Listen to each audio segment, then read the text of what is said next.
Bueno, el objetivo de nosotros, y ojalá pudiéramos retornar, sobre todo en eventos de larga duración, a la presencialidad. Obviamente dependemos de las circunstancias, pero habrá que evaluar en cada caso puntual también el llamado de lo que la gente quiere. Nosotros hemos estado investigando qué es lo que a la gente más le gusta.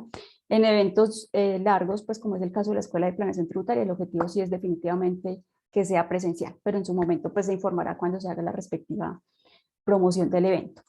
Bueno, yo tengo varias preguntas que he decidido filtrar, algunos temas puntuales porque son como del mismo tema. Y de lo contrario voy a ir resolviendo con las condiciones que les acabamos de mencionar y que también mis compañeros de Gil Gómez mencionaron en el chat. Vamos a filtrar máximo 2 por participante. No todas las preguntas que no sean de los temas vistos las vamos a poder resolver por el tiempo que tenemos. Y trataremos de hacerlo en el orden en que se enviaron las preguntas, pero cuando agrupo, pues obviamente necesariamente se van a mover. Había una pregunta pendiente de Liliana Cardona sobre la emergencia sanitaria y la voy a unir entonces también con otra pregunta que hace Rubén Darío Rivillas sobre el decreto de emergencia sanitaria, pero de insumos médicos. La de Liliana Cardona era en cuanto al 4 por mil. Para ambos casos, ellos están preguntando, bueno, en el caso de Liliana, si la exención que tenían las entidades sin ánimo de lucro del 4 por mil aplica hasta febrero 28, y en el caso de Rubén, si las ventas de insumos médicos a una S, a un hospital, aplica la exención hasta febrero del 2028. La respuesta es no. En el caso, por ejemplo, de Liliana, desde la misma sentencia de análisis que hizo la Corte Constitucional, le decían que bajo el entendido que esa exención del 4 por mil se consideraba exequible bajo el entendido que iba a aplicar hasta el 31 de diciembre del 2021. ¿Por qué? Por lo que ya veíamos el día martes, ¿cierto? En el martes, entonces, lo que veíamos era que como es una norma que está modificando un tributo existente, llámese IVA o llámese 4 por mil, solamente tenía aplicación hasta el 31 de diciembre del 2021. Bueno, y para Rubén no importa si es una entidad oficial, pública, privada, no importa. La calidad no importaba, lo que importaba era hasta el 31 de diciembre del 2021. Para Liliana, que la habíamos dejado pendiente porque yo quería revisar el tema de una certificación. Resulta que estas entidades que se acogieron a la exención del 4 por mil tenían adicionalmente una exención, una condición, y es que para acogerse a las exenciones en materia de 4 por mil, tienen que, después de levantada la emergencia sanitaria, mandarle una información a la DIAN respecto de los movimientos de las cuentas para verificar que efectivamente sí se podían acoger al beneficio.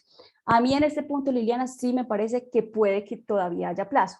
¿Por qué? Porque esta es una condición que dice, esa información, bueno, cuando ya se levante la emergencia sanitaria, ustedes le tienen que mandar a la DIAN una información de todos los movimientos de las cuentas, de los retiros, para constatar que sí se retiraron para atender la emergencia sanitaria. Entonces, como es un reporte de información, como no está modificando un impuesto existente, porque ya esto es una obligación de tipo formal, me parece que el plazo sí se amplía en la medida en que se va ampliando la emergencia sanitaria. El plazo del envío de la información, más no de la exención del 4 por mil. Y estuve tratando de revisar, pues, si de pronto en la página de la DIAN o alguna empresa comentaba al respecto de cómo se manda la información, y no encontré, pues, hasta ahora cómo es que se va a enviar la información, pero me parece que el reporte de información sí podría estar todavía sujeto a la emergencia sanitaria.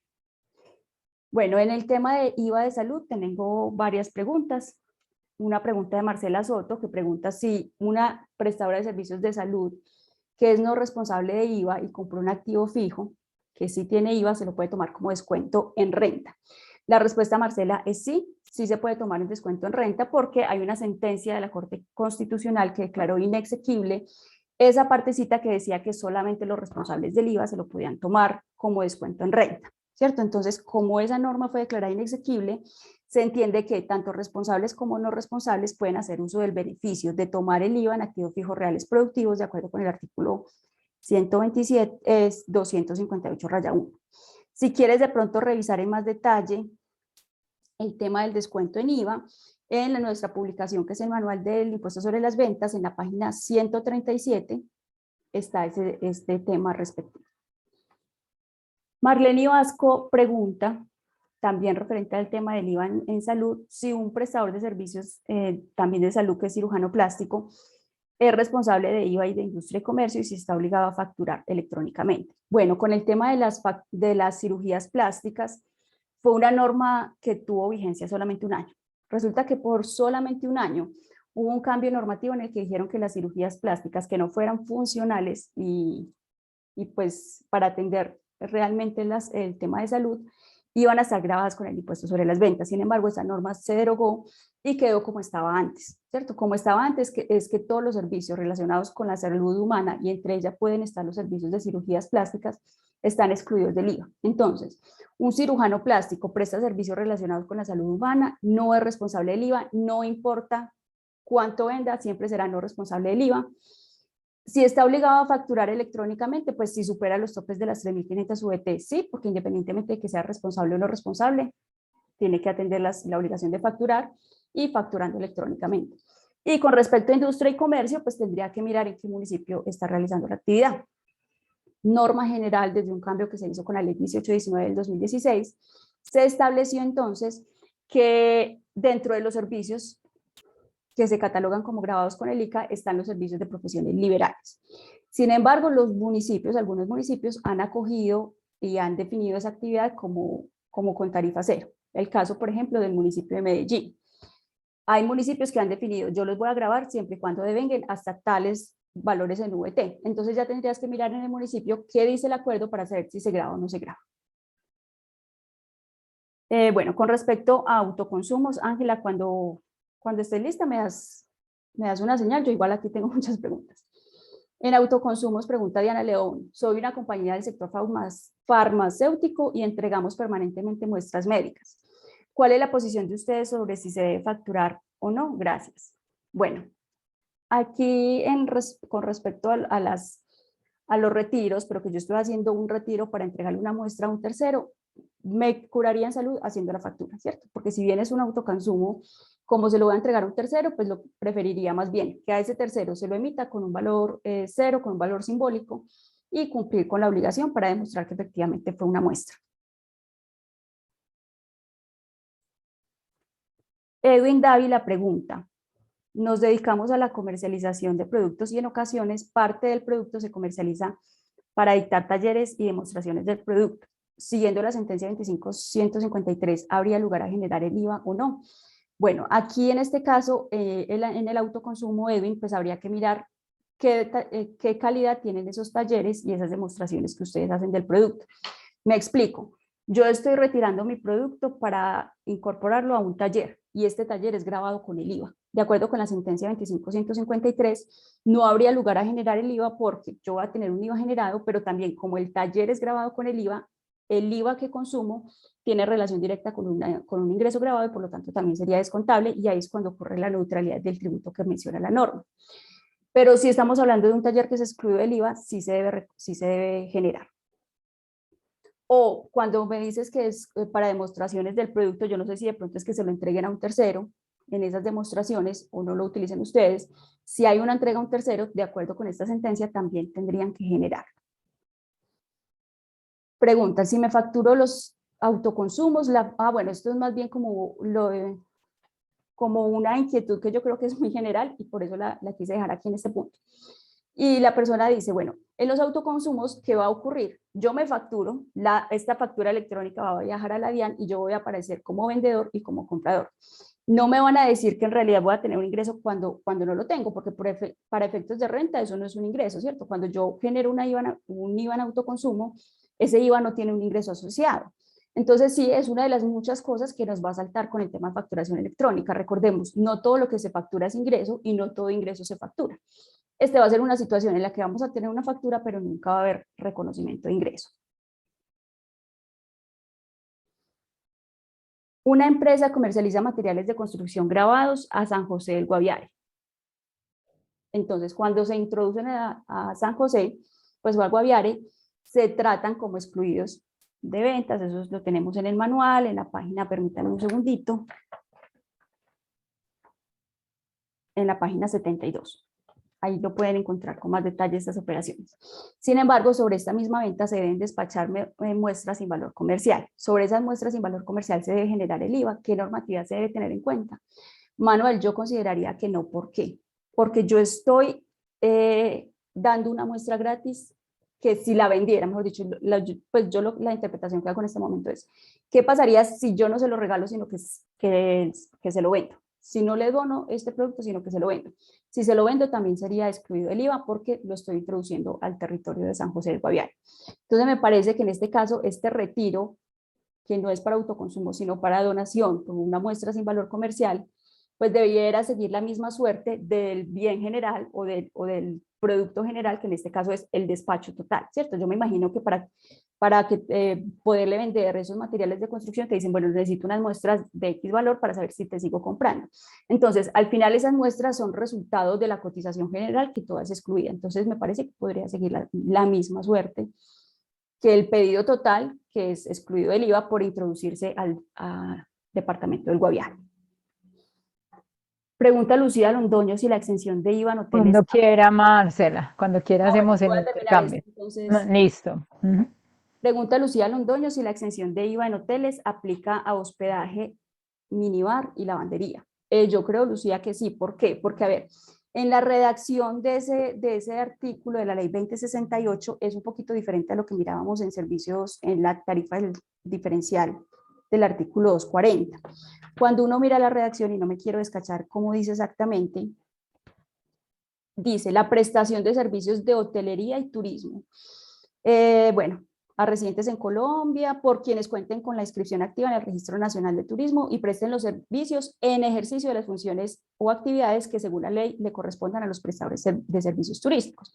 Entonces, cuando uno mira la ley 300 del 96, cuando mira todas estas directrices que les da el Ministerio de Comercio y Turismo, a los hoteles, a los viviendas turísticas, a todos estos que están dentro del Registro Nacional de Turismo, le hacen como un listado de los principales bienes y servicios que podrían tener. Y dentro de esos servicios que podría tener el servicio de hotelería y turismo prestado por estas personas, de acuerdo con la normatividad, está el hospedaje y los complementarios del hospedaje son el minibar y la lavandería. Entonces me parece que sí, porque dice prestación de servicios de hotelería y turismo por personas que estén en el Registro Nacional de Turismo y que presten los servicios en ejercicio de sus actividades o funciones de acuerdo con la reglamentación, y eso es de acuerdo con la reglamentación, entonces me parece que ahí también estaría el global como exento de IVA. Dale, Anta. Bueno, nos pregunta César Gómez. Una fundación realiza bazares 2 veces al año para vender prendas nuevas y usadas. La fundación debe facturar estas ventas y se vuelve responsable de IVA. Actualmente estos ingresos se contabilizan como donaciones. Entonces, Marcela, si digo alguna inconsistencia, está autorizada para Para abrir corregirme. los ojos. Sí, sí, pues estás autorizada para el asunto. Hay que mirar esa habitualidad con la cual esa fundación hace los bazares. Si ya tiene establecido que cada año, sí o sí, realiza un bazar para vender las prendas usadas y eso lo utiliza para los recursos de las donaciones, esa fundación se vuelve responsable de IVA. Y al ser responsable de IVA, porque dice venta habitual de bienes, y esa habitualidad puede ser 2 veces al año, pero cada año lo hago, o simplemente me dedico, en diciembre siempre lo hago, pero siempre es habitual, no sale esporádico, entonces se vuelve responsable del IVA y al ser responsable del IVA le tocaría facturar esa parte que hace relación a esa actividad de responsabilidad, porque ellos cuando están frente a la realidad de una donación, las donaciones no corresponden a una transferencia de bienes ni adquisición de servicios, pero si se vuelve responsable, está comercializando bienes, entonces sí tendría esa obligación. De acuerdo. Ok. Una y una. Ok, Marcela. Dale a otra, por favor. Yo busco aquí una cosita. Listo. Dice, Daniela Restrepo, pregunta, vea. Para los contribuyentes que desean descontar su nómina en la declaración de renta y tienen menos de 10 empleados, la norma les dio un plazo hasta los 10 primeros días hábiles de marzo de 2022 para enviar el periodo de diciembre, enero y febrero.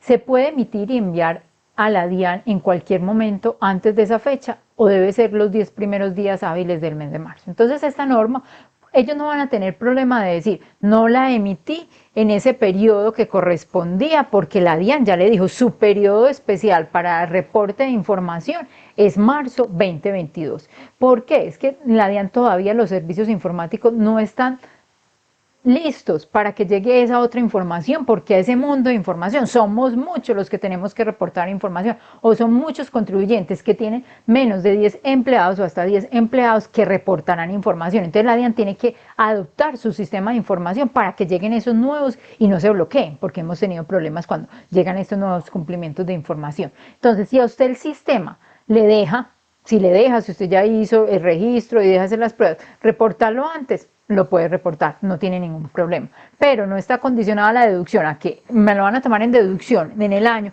y mi reporte fue por allá, ¿queda en riesgo eso? No, porque ese fue el calendario de implementación que estableció la Administración de Impuestos. Bueno, aquí hay dos preguntas respecto a las sentencias. La primera tiene que ver si es que de pronto hay una contradicción con la sentencia 2205 y la sentencia 25454 del 2021. La pregunta la hace Miriam Arango sobre la firmeza de las declaraciones. Lo que pasa es que en una se analiza el tema de la firmeza de una declaración cuando se solicita saldo a favor y esa declaración es de IVA, ¿cierto? Y les decía entonces que se va por la norma especial, que es el artículo 705-1. Y luego hay otra norma por allá, la otra sentencia, perdón, que es la 25454, que dice que cuando haya un desistimiento, o que mejor dicho, ese término especial de firmeza, que son los 3 años contados a partir de la solicitud, solo cuenta cuando el saldo a favor sea efectivamente recibido. No hay una inconsistencia porque primero la 25454 se está haciendo referencia especialmente a la sentencia, es una sentencia que analizaba una solicitud de saldo a favor en renta, ¿cierto?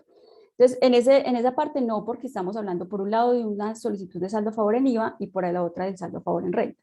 Pero supongamos, Miriam, que estamos ante un trámite de acuerdo con estas nuevas dos sentencias y solicitamos un saldo a favor en IVA. Y ese saldo a favor en IVA sí es exitoso porque no hay desistimiento. Con estas dos sentencias del Consejo de Estado lo que se interpreta es, en materia de IVA, ahí sí no aplicaría lo de los 3 años contados a partir de la solicitud, solamente sería para la declaración de renta y me voy por el término general de la declaración de renta. Pero supongamos, medio saldo a favor en IVA y medio saldo a favor en renta.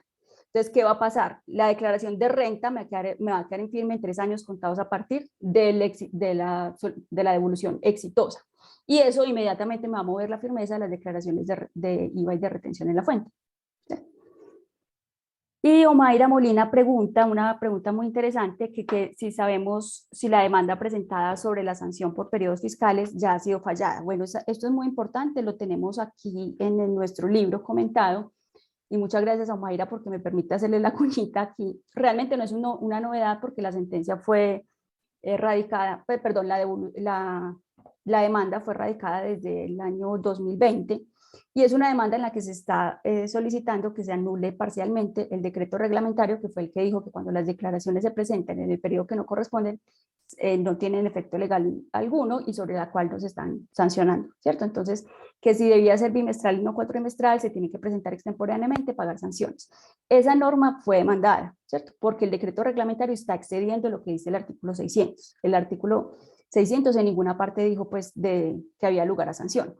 Está demandada, pero no ha sido resuelta. Si ustedes de pronto quieren consultar el caso y mirar cómo va el proceso, lo último que se hizo de este caso fue que se unificaron varias demandas en el mismo sentido, se están uniendo, y si quieren consultar en el caso, pueden mirar en la página del Consejo de Estado con todo el expediente así como aparece en la página 142 del Manual del IVA, pero por ahora no se ha resuelto. Dale. Un momento, bueno, es que estaba por aquí apasionada buscando algo. Voy a leer una, porque hay varias del mismo tema que ya estoy agrupando, pero voy a leer una aquí que me pareció muy interesante. Y dice Gustavo Salazar, vea, buenos días. Con respecto al tema de que la DIAN emitirá factura electrónica por impuesto de renta, o la declaración de renta en factura, ¿significa que uno tiene que acogerse a lo que le insinuó la DIAN? Pues como dice la norma, deberá contener como mínimo lo que la DIAN le incluyó. Es demasiado riesgoso cuando haya error en lo que le reportan a uno. ¿Qué debemos hacer en esta situación? Entonces, mire, primero, la norma está, es la facultad, pero está pendiente de reglamentar cómo va a funcionar el aspecto. La norma llegó y dijo, vea, la administración de impuestos con la información que obtenga de medios magnéticos, de otras fuentes, va a ser como su declaración sombra, lo que siempre hemos dicho, la declaración sombra. Y le va a mandar a usted y le va a decir, vea, esa es su declaración. ¿Usted acepta o no? Tiene 2 meses. Tiene que existir en la norma un mecanismo o establecer el decreto reglamentario en el que yo le pueda decir, señores DIAN, está equivocado, porque por ejemplo, si el patrimonio lo va a tomar con el reporte que hacen los entes territoriales, que a uno le llega todo el valor de la propiedad y uno no es dueño del valor de la propiedad, uno tiene que alegar esas situaciones. Si los ingresos los va a tomar de pronto porque el otro tercero me reportó pago abono en cuenta causación de vengo y yo soy el obligado a declarar por caja, yo tengo que tener la opción de tener ese mecanismo. Entonces, es decir, todavía Gustavo, no nos asustemos, ese es el futuro. En el futuro, ¿qué dirá? Usted tiene 2 meses, existirá un mecanismo en el que le diga, voy a debatir este y este con estas razones justificadas, me acojo y presento, para que no preste mérito ejecutivo. ¿Quiénes tienen que estar también muy pendientes? El que no tiene acceso a la información, porque se lo colocan, no tiene correo en el RUS, sino que se lo colocan en la página web de la DIAN y no tiene la posibilidad de debatir eso. Pero esperaremos que nos llegue la norma al respecto indicándonos el asunto. Pero de tajo no puede ser la verdad porque como es un título ejecutivo, tiene que tener la opción de decir si yo lo acepto o no lo acepto. Cuando salga la resolución se las comentaremos por aquí en estos espacios. Dale, Marcela, si quiere. ¿Ya resolviste las dos? Ok, listo. No, sí, Ay, esa. Ah, estamos de dos. no, dale, dale. No, dele usted, que enseguida yo hago varias juntas. Haga. Hay una pregunta, si una persona se retira con anterioridad a la edad mínima de pensión, 62 o 57 años, pero tiene ingresos por intereses o por arriendos, debe aportar a Seguridad Social. Esto lo rebajaría el promedio de los 10 años por el sistema de prima media y al no tener ingreso laboral, bueno, ¿qué pasaría en ese caso? Igual tiene capacidad de pago, ¿cierto? Entonces, estoy pensando, era una persona que tenía un vínculo laboral, se retira, pero va a seguir devengando ingresos. Entonces, la pregunta cuando ya deja ese carácter de dependiente y pasa a ser independiente es, cumplía o ya pues si sigue cotizando de manera independiente podría pensionarse, porque eso es lo que nos preguntan las planillas cuando vamos a hacer la afiliación al PILA. Si aún haciendo la cotización hasta que cumpla la edad para pensionarse no cumple y lo que va a recibir al final es la devolución del bono pensional, existe una manera de marcar la planilla en el PILA para decir que no es un cotizante obligado a pagar aportes a salud únicamente. Por eso, porque aunque cotice hasta la edad de pensión, no va a recibir pensión. Entonces, en ese caso hay una exoneración únicamente del aporte a la pensión, pero sí o sí, tenga 60, 70, 80 años o los años que sea, por cualquier ingreso que genere capacidad de pago, se va a tener como mínimo la obligación de hacer aportes a la salud. Otra pregunta que tengo aquí de Luisa Fernanda García es periodo de causación del IVA. Si el gasto de arrendamiento de noviembre y diciembre me lo facturaron en enero, ¿debo causar a diciembre solo el gasto contra provisión o debería causar también el IVA descontable y la retención en la fuente por arriendo, aunque no tengo factura con fecha 2021 del 2022? Por favor, aclarar. Muchas gracias. Bueno, Luisa, hay un tema que yo creo que de pronto ahí hay dos puntos de vista. Les voy a dar el que nosotros tenemos como firma. Cuando uno mira las normas en materia de prestación de servicios y que les hablaba de los momentos de causación, dicen que el momento de causación es lo primero que ocurre entre pago abono en cuenta, terminación del servicio o la expedición de la factura. Entonces miren que la factura no es preponderante, menos aún para el impuesto sobre la renta. El impuesto sobre la renta yo tomo los costos y gastos por devengo y así como lo estás haciendo es lo correcto, ¿cierto? Causar ese costo o gasto por devengo. Ahora, ¿qué ocurre con el descontable? Anteriormente habían unos oficios de la DIAN que decían, no, usted para tener derecho al descontable únicamente puede hacerlo cuando tenga su factura, porque eso es lo que dice el artículo 488. Sin embargo, nosotros por aquí les quisimos compartir unos oficios, ya son dos, del año 2017, los encuentran en el punto 12 de la página 128, en el que se analizó la norma del devengo y de qué se entiende por pago a uno en cuenta. Entonces, ¿qué dice la norma? Vean, pago a uno en cuenta es equivalente al devengo. Y por lo tanto, si ya se devengó el costo-gasto, ya tendría que haber lugar al descontable. Otra cosa es que usted va a cumplir con la obligación de tener una factura que la soporte, sí, cuando llegue la factura. Entonces usted podría tomar el descontable por devengo desde el periodo noviembre-diciembre cuando lo esté causando, ¿cierto? Así la factura llegue con posterioridad, eso es lo que dicen estos oficios de la DIAN y me parece pues que es como razonable. Ahora, yo lo comparto porque me parece que es lo correcto y que es lo razonable. Si me dice que yo tengo derecho al descuento en el momento en que tenga el costo gasto, el momento en que tengo el costo gasto es en noviembre y diciembre, no en enero cuando llega la factura. Sin embargo, se lo voy a responder con beneficio de inventario. Si usted es un solicitante de saldo a favor, que tiene que mandar el formato 1439 o el formato 1670, le recomiendo que espere a la factura, porque lamentablemente, aunque esto es doctrina de la DIAN y la tendrían que aplicar en todas las instancias, el problema en el que se ven enfrentados las personas que solicitan saldos a favor es que les van a decir que el formato 1439 tiene relacionadas unas facturas que no corresponden al periodo. Entonces, eso se lo digo como con beneficio de inventario. Listo. Tengo acá, voy a hacer una fusión. Ahí son tres preguntas, pero son pequeñitas, pero una muy importante que de pronto no hemos resaltado en el desarrollo de este seminario de actualización y es la siguiente que hace Elizabeth Tamayo. Vean, una persona natural y jurídica de régimen simple de tributación que cumple los topes, qué formatos debe enviar y la persona natural no va a poder revisar el reporte de terceros. Entonces voy a compartir la pantalla, vamos a ver acá, con los formatos para que los repasemos acá en este punto y hora. Creo que son estos formatos. Un momento que lo recordemos, de pronto hizo la pregunta iniciando el tema sin llegar. Entonces aquí están en la diapositiva, en la página 5, le están diciendo, si es persona jurídica, es la totalidad de régimen simple, es la totalidad de literales. Y la persona natural reporta estos literales, quedando como por fuera el literal A, porque la persona natural no tiene socios y accionistas. ¿Y por qué le agradezco por esta pregunta? En nuestro calendario tributario y en las publicaciones del manual, en este libro pues que tenemos, que cada uno de ustedes tiene, así sale como al revés, bueno, cada uno de ustedes tiene, estamos incluyendo las fechas de vencimiento y muy importante, el calendario de plazos este año respecto a los contribuyentes de régimen simple de tributación. Les dijo, esa declaración anual que ustedes habían presentado por allá en octubre, esa declaración va a ser presentada en abril, desde abril, inicia el 7 de abril, estoy en la página 16 de ese calendario. ¿Qué quiere decir? Persona jurídica y persona natural inicia la declaración de renta o debe presentar la declaración de renta si es de régimen simple en el mes de abril, quedando entonces una consecuencia para la persona natural que es que no puede consultar la información exógena. ¿Pero qué nos da la información exógena? Nos da los ingresos, costos, gastos y deducciones. Los de régimen simple no tienen costos, gastos y deducciones. Y el de régimen simple, persona natural, los ingresos ya los debe tener todos, como mínimo, facturados en factura electrónica. Entonces no debería tener diferencia con ingresos. Ya le quedarían por fuera de pronto esas operaciones que le generen ganancia ocasional. Entonces eso es una acotación importante en el tema. Otra, me estaban preguntando, Dora Lucía González, que cuáles son los ingresos que se reportan en información exógena.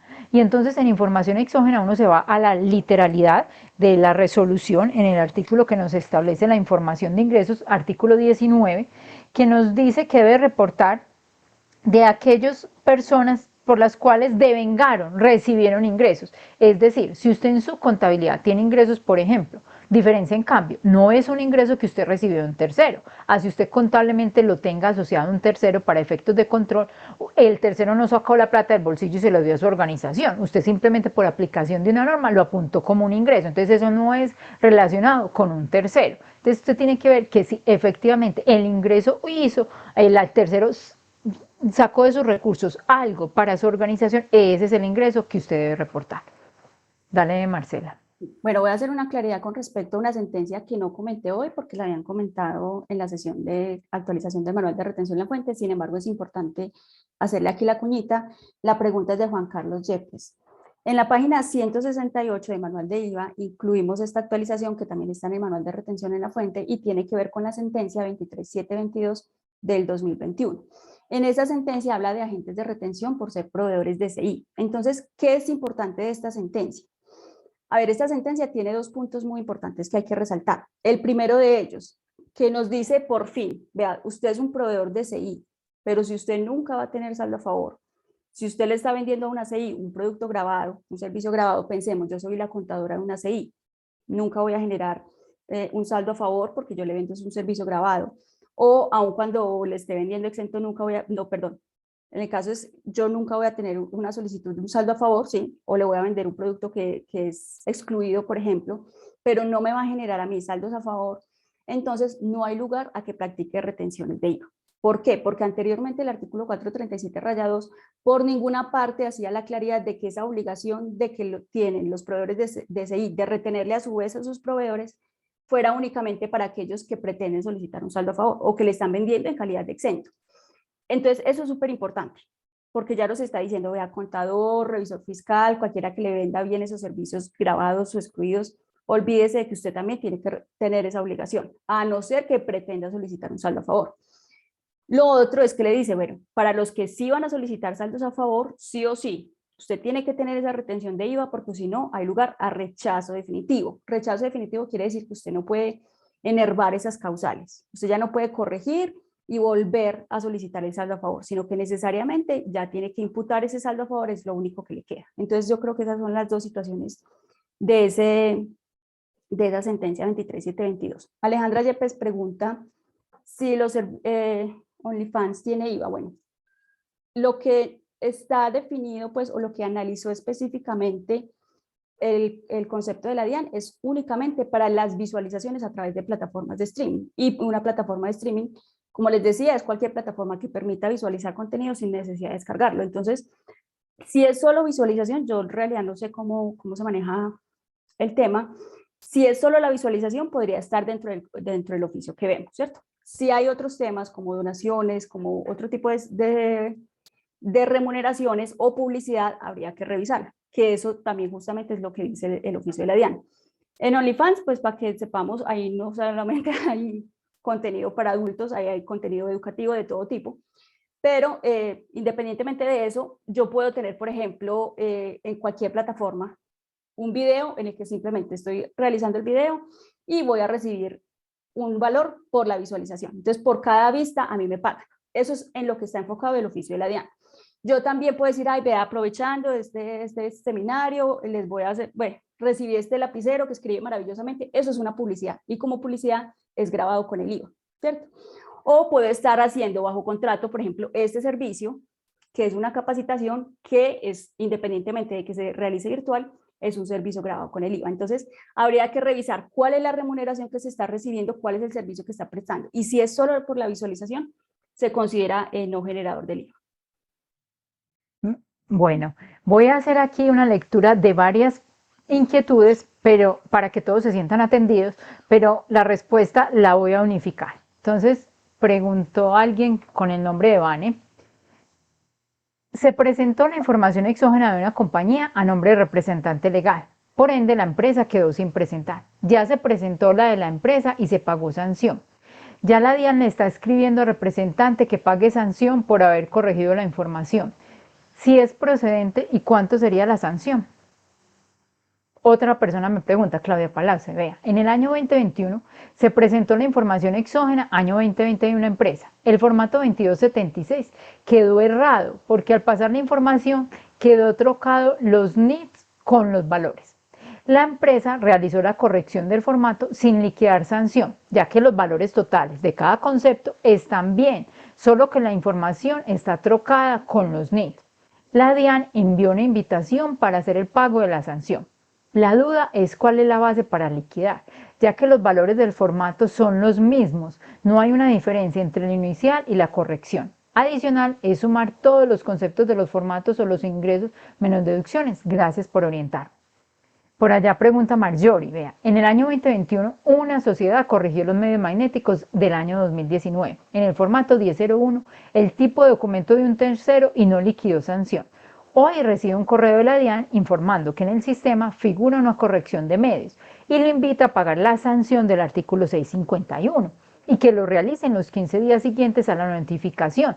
¿Cómo se procede con esta situación, considerando que no hubo un perjuicio a la administración de impuestos?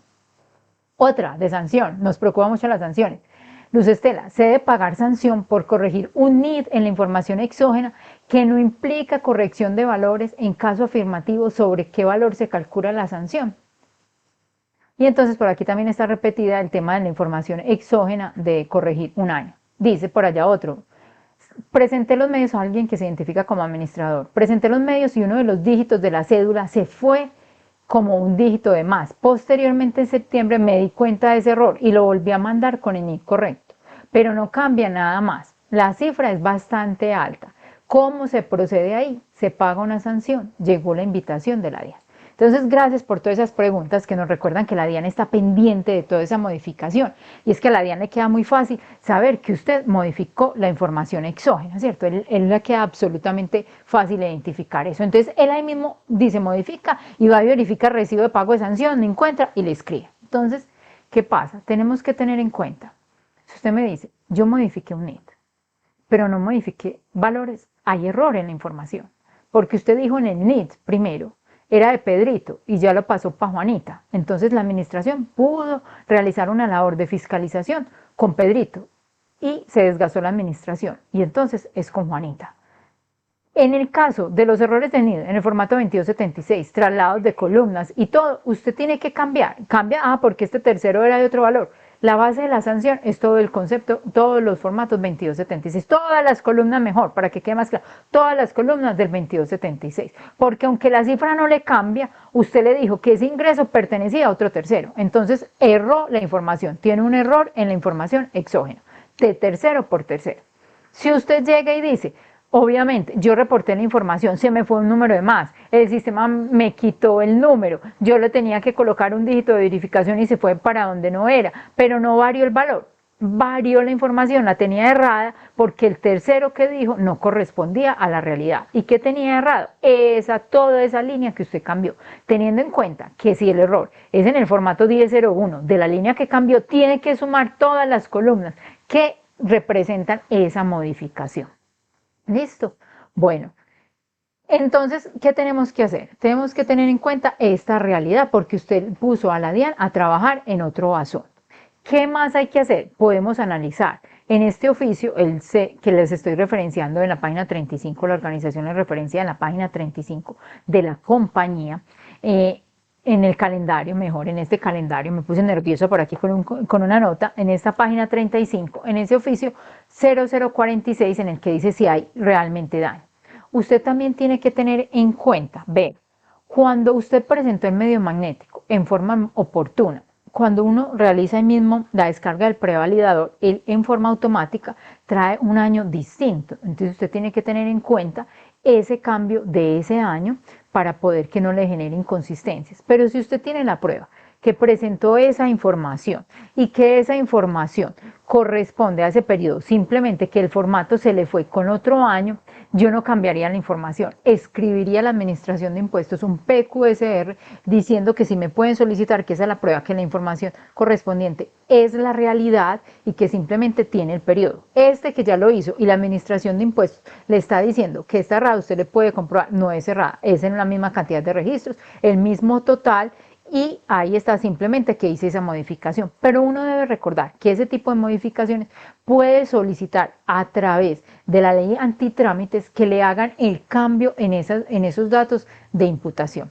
Respecto al tema de se presentó un error, no sé si hay una sentencia, después verificamos y si algo les contamos vía correo, porque existe un periodo en el cual el sistema de la DIAN, no sabemos por qué razón, motivo o circunstancia, cuando se estaba haciendo la presentación de información exógena y se tenía que ir porque no se consultaba el código que llegaba ahí, se tenía que ir a abrir la cuenta de representante a consultar el código, esa clave que nos llegaba antes de este nuevo sistema de mecanismo digital, apareció esa información presentada en cabeza de representante. Yo creo que mucha gente pudo discutir y decir esa es la información de la compañía y no tener sanción, sino dejarlo tranquilo, decir esa es la información que obedece a eso, y creo que existe un comunicado respecto a eso que podemos buscar en el tema, o un oficio o alguna sentencia que nos ayude, porque de verdad que usted no le está haciendo daño, o puede abocar eso en el tema del el concepto 46 respecto a esa materia. ¿Cierto, Marcela, que hay algo ahí que tenemos que buscar? Pues no sé, será porque usted evalúa y le dice no hay daño, señora administración,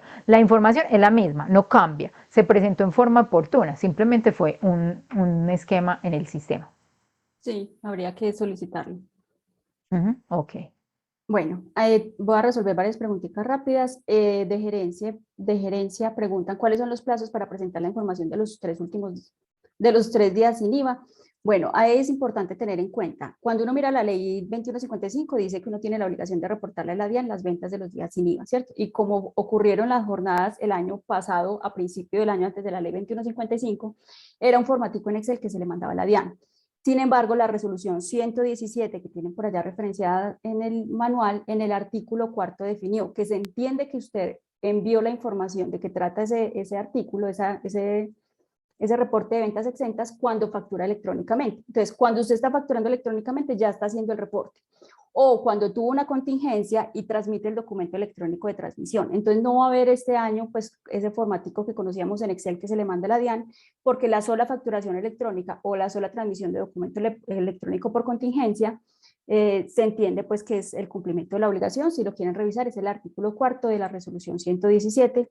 La resolución se las copio aquí en el chat. Bueno. Otra preguntita que tenemos aquí. En un impuesto a las ventas descontables se tienen 2 periodos siguientes para solicitarlo. Pregunto si en una nota de crédito o una factura de venta, esta pregunta es de Néstor, tiene IVA considerando considerado como un impuesto descontable y si también se tienen 2 periodos para solicitar.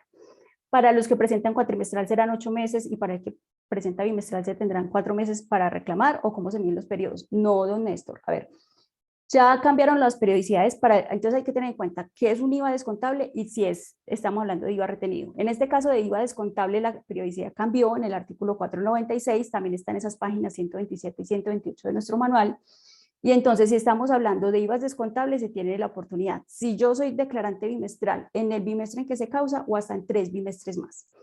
Y si soy declarante cuatrimestral, en el cuatrimestre en que se causa o en un cuatrimestre más, que eso está definido en el artículo, en el artículo 496 y en esas páginas que tenemos ahí.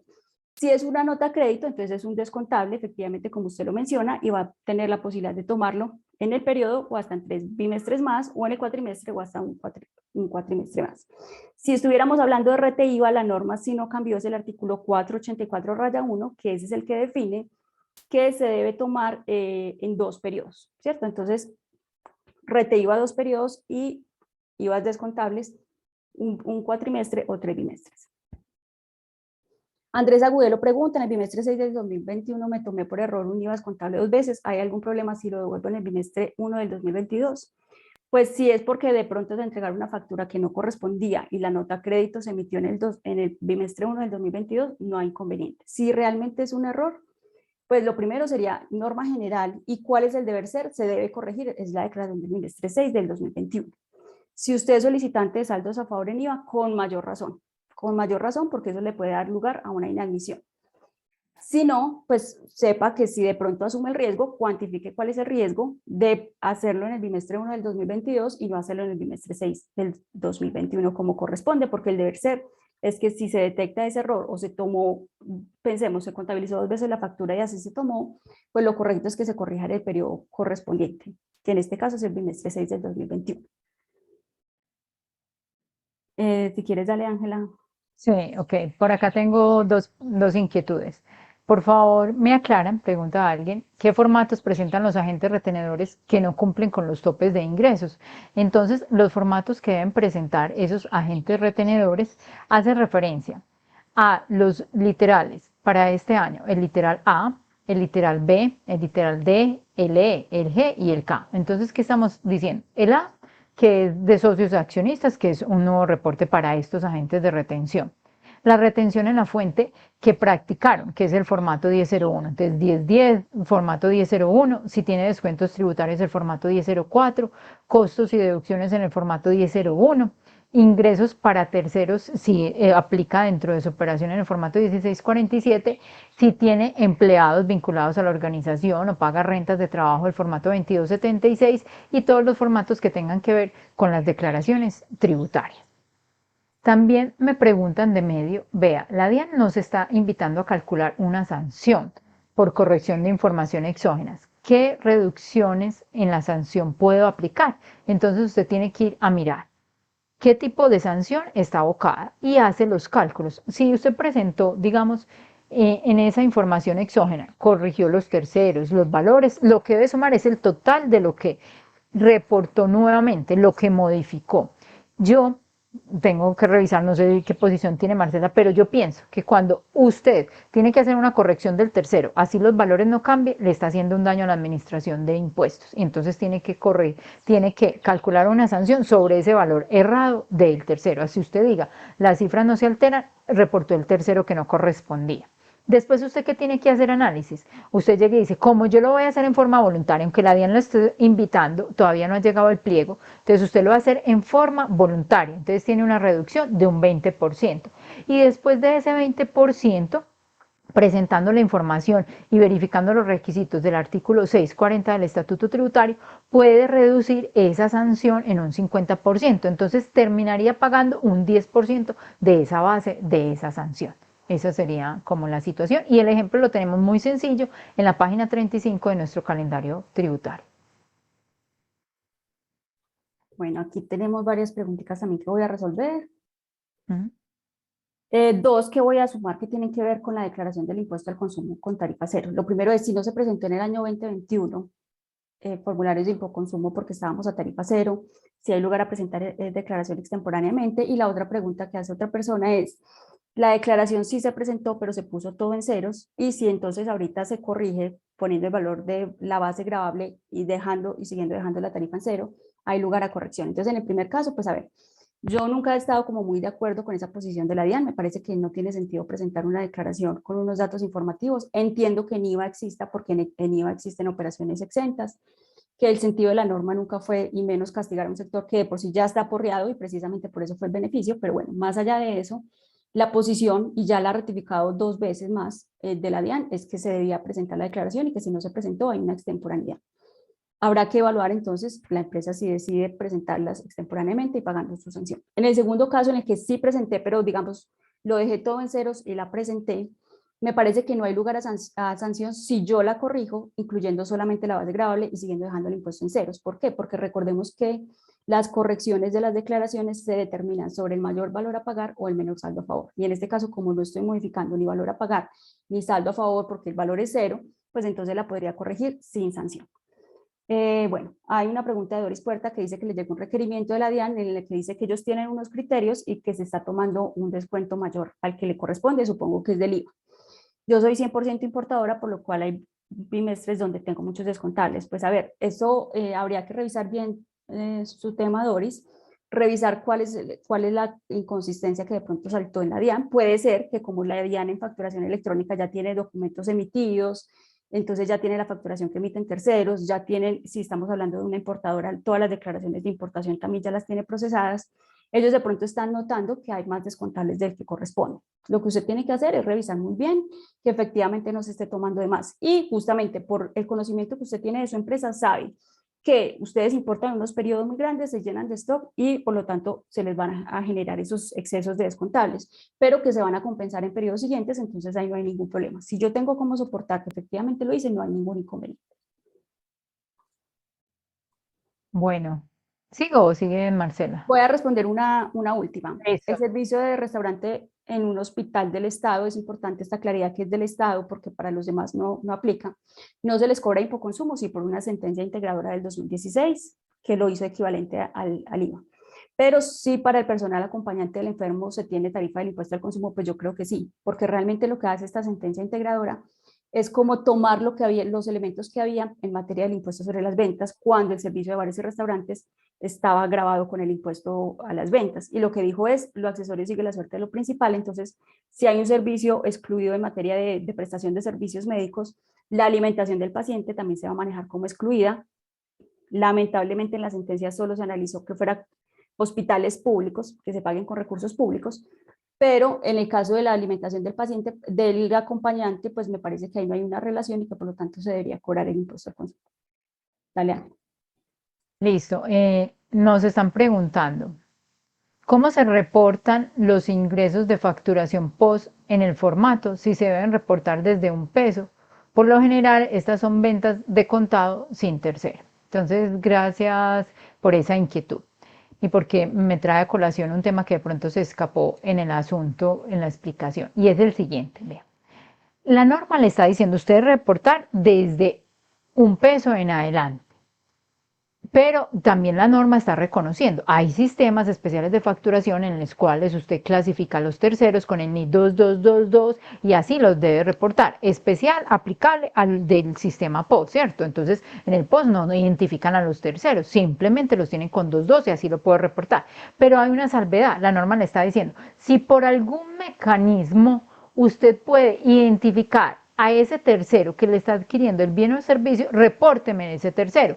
¿Y qué le está diciendo algún mecanismo? Vea, puede que usted vaya, voy a decir cualquier cosa, a un almacén de zapatos y entonces, para no decir el nombre, compró y allá le dan su tiquete POS, ese es válido para el vendedor, listo, se compra.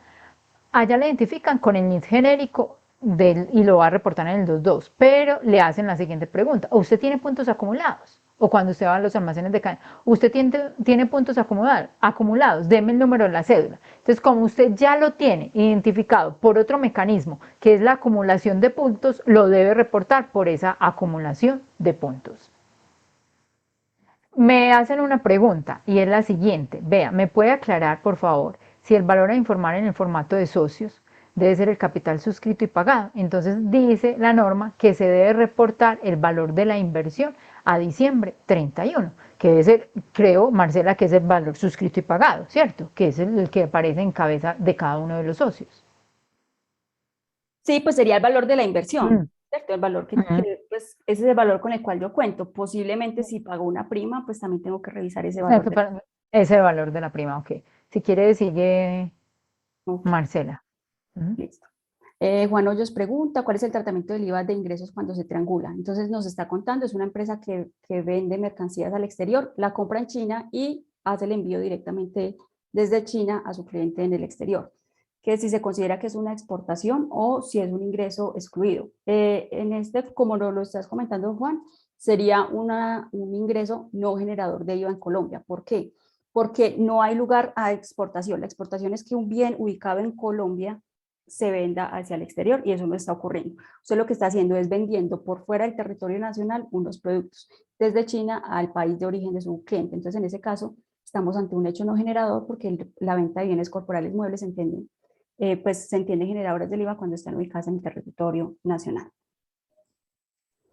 Que si las ventas se realizan por medios virtuales se considera exportación, independiente de si se vende virtual o como sea que se venda, ahí lo que debe primar para que haya exportación es que el bien esté ubicado en Colombia y se lleve al otro lugar.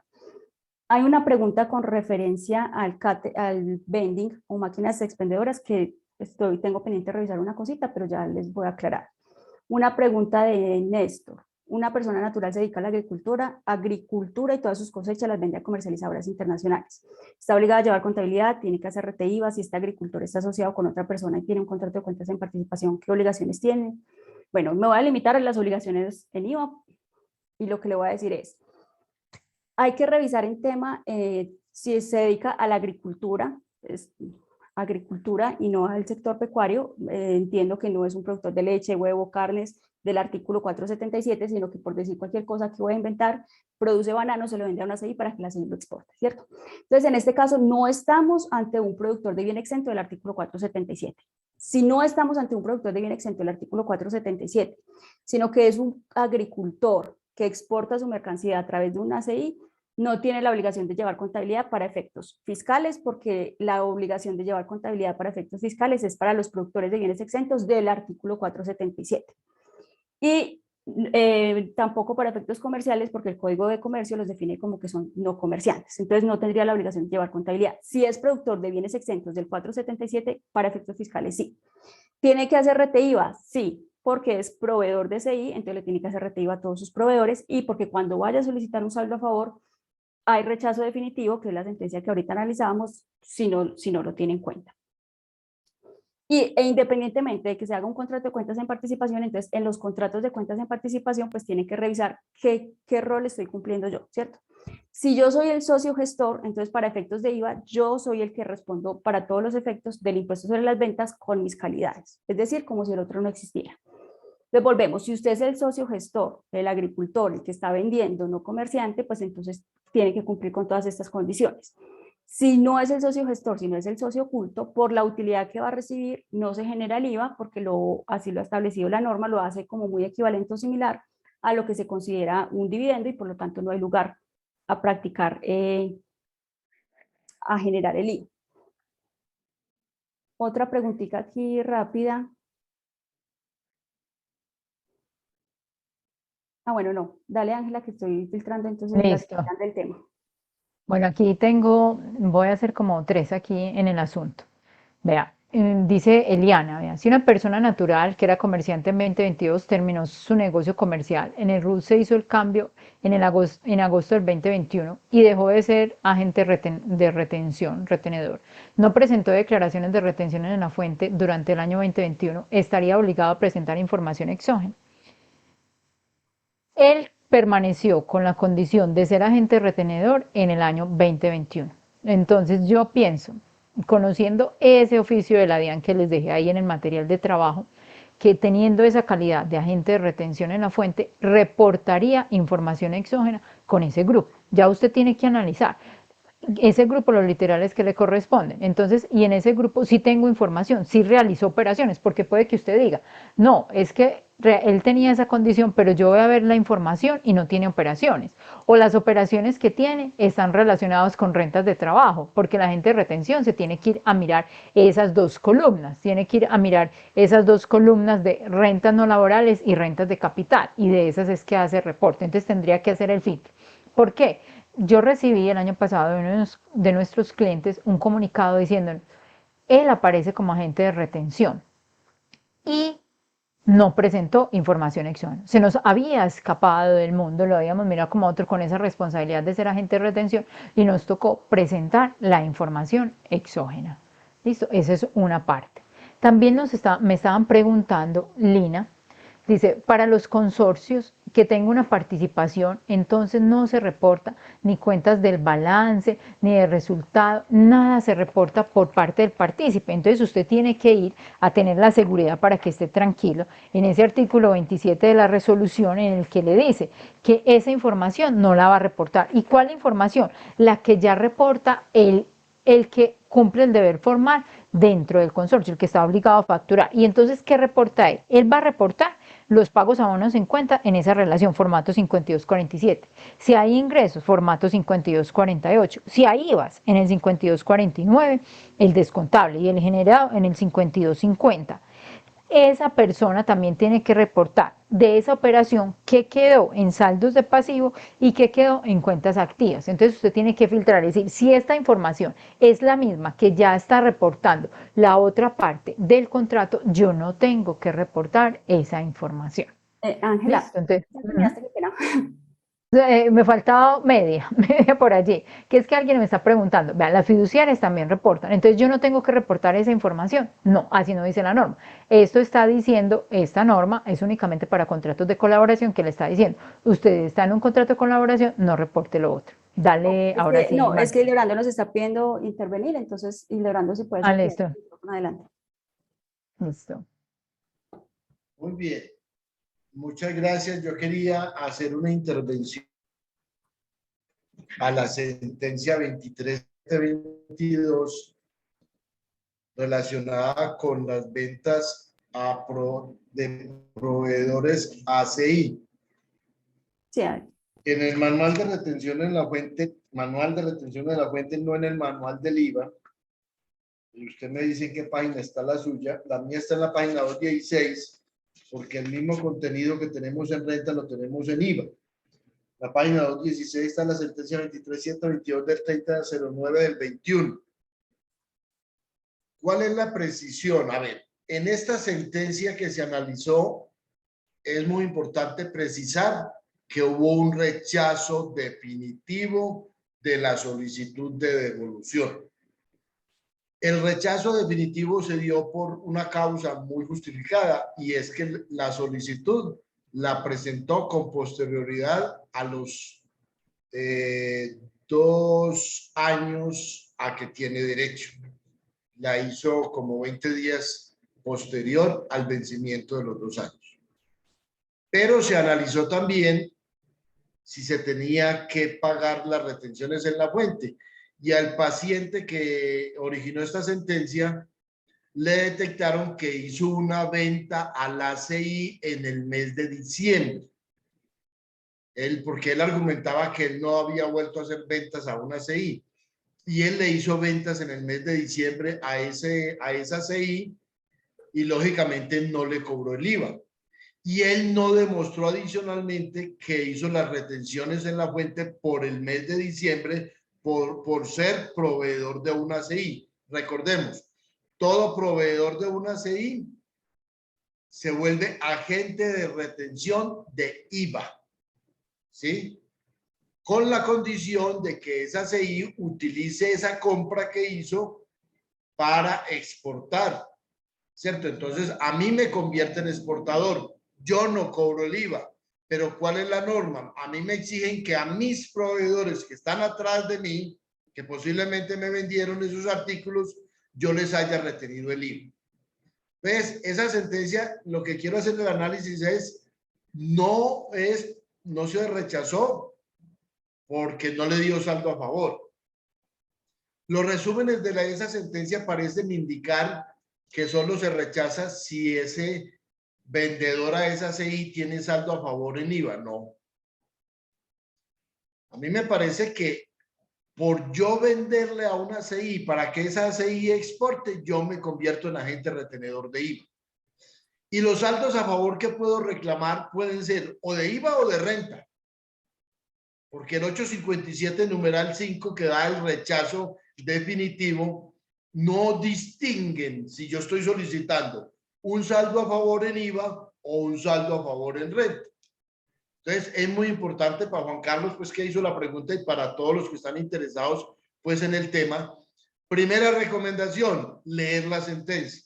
Segundo, esos rechazos definitivos duelen mucho.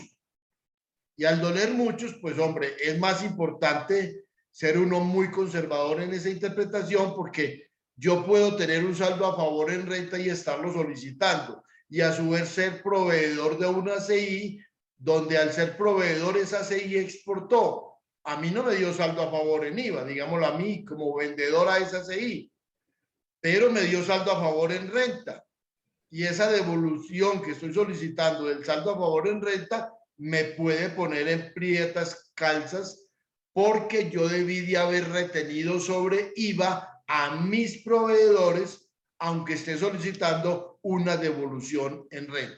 Entonces yo quería hacer esa precisión, porque es muy importante y me parece que vale la pena sacar un infórmate sobre la misma, para que la gente sea muy cauta y muy responsable sobre ese tema. Listo, y Leonardo, si quieres, entonces analizamos el tema más concretamente con la posición de Alexandra, pues, y de todos de la compañía, para que demos entonces el último espacito de las preguntas para poder finalizar. Obviamente se los haremos llegar en su momento en las publicaciones pues correspondientes a ese análisis de la sentencia. Muchas gracias. Voy a dar paso entonces a 3 preguntas finales. Las otras que nos quedan les pedimos disculpas, pero pues estamos depurando como les habíamos dicho desde el principio. Una que tiene que ver con las ventas con máquinas dispensadoras o vending, que si se considera que están grabadas con el IVA o si tienen impuesto al consumo. Ya lo ha dicho la DIAN, realmente lo que hacen las máquinas dispensadoras es vender ¿cómo se llama? alimentos, y por lo tanto están grabados con el IVA. Y frente a la obligación de facturar, yo no sé, Ángela, si todavía persiste el documento sustitutivo que era por las ventas masivas, si le aplique, o en definitiva tengan que hacer factura. Ok. Factura. Okay, entonces están obligados a facturar donde sea que pongan la máquina dispensadora. Lo que he visto en algunos casos es que entregan la factura, pues si la tienen en una clínica o en un hospital o en una universidad, a esa empresa es a la que le hacen la facturación. Y de 2 temitas que habían quedado pendientes de los beneficios de días anteriores, Diana Algarín pregunta si una empresa que participó en un proyecto de Miniciencias, si fue aprobado como crédito fiscal, es decir, del artículo 256-1, se puede tomar el 50% del valor del proyecto y adicional tomar como deducción el otro 50% de acuerdo con un oficio que ella referencia. Efectivamente, así lo está diciendo la norma. Sin embargo, sí es importante, Diana, que tengas en cuenta lo que está diciendo el oficio es: usted puede tomar como 50% el crédito fiscal. Aquí no nos dijeron que pueden tomarse simultáneamente costo de deducción como lo hace el artículo 158-1 y 256, sino que le dijo, no puede haber concurrencia de beneficios, pero con el otro 50% que usted no está tomando como descuento tributario, le dice, tómelo como deducción siempre y cuando tenga relación de causalidad y cumpla con todas las definiciones de artículos 152 y 153.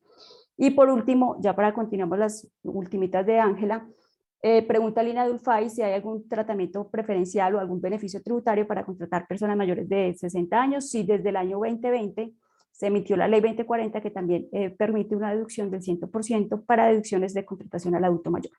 Dale, Ángela, para que demos paso a la doctora Francia. Listo, las últimas intervenciones, de pronto hay una que te pido que ahí me apoyes con la respuesta, pero son estas. No preguntan, no sé quién es, pero va a decir la pregunta. Si las autorretenciones por ingresos se reportan en información exógena, entonces esas autorretenciones hace rato salieron del mundo de la información exógena, porque primero estaban en el formato 1001 en unos conceptos especiales, pero la DIAN no necesita que usted le reporte eso, porque ella tiene el mecanismo de verificar a través de su declaración, el total de ingresos y el formulario 350, esas bases de autorretención. Entonces, y no hay un tercero involucrado porque es usted el que está haciendo ese tratamiento de autorretención. Ese es un tema. Otro tema respecto a esta información exógena, me están indicando, me están preguntando los códigos o dónde va el tema de los aportes voluntarios a fondos de pensiones, que es el artículo 126-1 del Estatuto Tributario. Y entonces aquí tenemos este esquema que es dentro de la resolución 0098, página 34, los códigos de los conceptos, que es en rentas exentas. 8140, otra persona me pregunta por los de la AFC, Fomento para la Construcción, es 8141. Entonces ahí están involucrados. Otra pregunta que quedaba ahí como para finalizar, y es, una persona me está diciendo, vea, tenemos el bien inmueble, alquilamos un local a través de una agencia de arrendamientos, que ese es el mandatario. Hacemos pues todo el trámite, usted registra esa agencia de arrendamientos, pero cuando vamos a expedir el certificado de retención, nos están diciendo que expidamos ese certificado de retención en cabeza del propietario del bien inmueble. El deber ser es de la agencia de arrendamientos y la agencia de arrendamientos se lo traslada, pero hay una norma que entra en discusión mucho con este tema y bueno, usted dice, yo se lo despido a usted para que me deje tranquilo. Entonces me están preguntando, ¿quién reporta esa retención? Entonces, en ese caso, usted le debe decir a la agencia, señora agencia, no reporte la retención porque yo únicamente en mi formato 1001 voy a reportar ese tercero de retención para que me coincida como con la cifra del certificado que le estoy dando. Y usted en el concepto 1001, sin gasto, porque el ingreso y todo lo otro lo va a reportar la agencia de arrendamiento, puede reportar esa retención en la fuente que le practicó porque usted es el que le está dando el certificado. Esas son las preguntas pues, que tenemos para acá, Marcela. Ok, te le damos paso a la doctora Francia. Ok.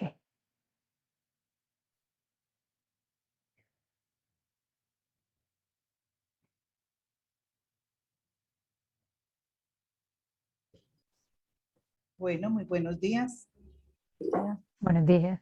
Buenas tardes ya. Buenas tardes ya. Sí, al Sí. clausurar este evento, queremos ante todo agradecer la participación de cada uno de ustedes, que son la razón de ser de nuestra empresa. Asimismo, también quiero agradecer a todo el equipo de trabajo, los conferencistas y todo el personal que está detrás de cámaras haciendo que este evento pueda resultar de la mejor manera posible. Esperamos que realmente todas las expectativas que cada uno de ustedes tenía para este evento hayan sido cumplidas. Hay situaciones que realmente se salen de nuestras manos, pero que estamos prestos a corregir. Ya vamos tomando nota de cada una de ellas. Y por eso es muy importante que ustedes nos envíen como retroalimentación para la organización el diligenciamiento de la encuesta que les enviaremos próximamente. Compartan esta información con otros colegas porque tenemos un segundo seminario que va a ser presencial en la primera semana de marzo. Vuelve a ser presencial porque mucha gente también nos lo ha pedido. Ese abrazo, ese encuentro de cara a cara realmente es bien importante. Para terminar, quiero que no olvidemos que somos seres humanos antes que profesionales. Siempre lo he insistido mucho y quienes han estado en las conferencias, en las charlas, en las clases conmigo, y yo diría que con todo el equipo humano de Gil Gómez, Para nosotros esa es una premisa. Por eso hay que hacer un equilibrio entre la parte material, la parte espiritual y en todos los, digamos, frentes que componen la vida de un ser humano. Para eso quiero dejarles una reflexión y aquí la pregunta es, ¿dónde está el camino correcto? Donde sientes y piensas bonito, ese es el camino correcto. Donde tu alma, mente y corazón se sienta en tranquilidad, ese es el camino correcto. Donde puedas ser tú quien eres, ahí es. Donde sientas paz en tu alma, ahí quédate. Donde tu ser se regocije al lado de alguien más y solo traiga estabilidad emocional, ahí quédate. Donde sientas que no necesitas ser alguien más que tú, ahí quédate. No busques rostros y cuerpos únicos. La belleza es efímera y se extingue. Busca un espíritu y corazón brillante y que con su brillo y su luz te alcance para brillar cada día más al mismo compás. Que ninguno de los dos busque opacar el brillo de la persona a su lado, sino que se complementen y sean un intenso resplandor. Ahí quédate. Namaste. Es tomado de arquitectura espiritual. Gracias, gracias y mil gracias a cada uno de ustedes por estar presente en este evento y por llevarse todo lo que pudieron aprender de cada uno de estos profesionales. Cuando uno hace las cosas con amor, realmente se convierte en un maestro. Y ese es nuestro lema, ser maestros más que profesores. Por eso, llévense todo lo que cada uno de ellos les dejó y sobre todo compartan lo que han aprendido, porque solo cuando vaciamos ese conocimiento podemos volver a llenarnos. Gracias a todos, hasta pronto y que tengan un resto de día, de mes y de año muy en paz y con mucha tranquilidad y sobre todo siendo ustedes más felices como personas que como profesionales. Que así sean. Gracias. Bueno, Hasta muchísimas pronto. gracias. Gracias a todos, gracias a Gracias a todos. todos Fue por un la placer participación. estar aquí. Feliz Fue un día y que placer. estén muy bien. Muchísimas gracias a todos.